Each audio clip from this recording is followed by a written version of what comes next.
Како што кажавте, на дневен ред ја имаме оваа точка за донација на 6 автобуси, кои што УНОПС сака да ги донира на градот Скопје. Хуманоста и донирањето секогаш биле благородна особина и добро е да си помагаме едни со други. Меѓутоа не можам, ние од советничката група на Левица ќе поддржиме оваа точка, меѓутоа не можам да не ја искоментирам апсурдноста во која што се наоѓаме, апсурдноста на ситуацијата во која што се наоѓаме, а тоа е дека на самава седница имаме точка на дневен ред за донација на автобуси, меѓутоа 2 точки подола имаме точка за набавка на нови екоавтобуси, кои што градот Скопје може самиот да ги набави, без да чека донација од никого. Меѓутоа таа точка една година не се изгласува на овој совет. Единствено поради тоа што советничката група на ВМРО ДПМН не дава поддршка за набавка на нови автобуси.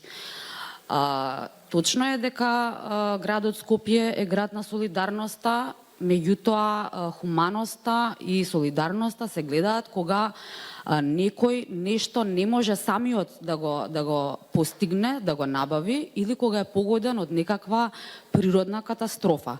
Бидејќи градот Скопје самиот може да си набави нови автобуси, не е во ред да чекаме некој да ни донира нешто што самите можеме да си го набавиме.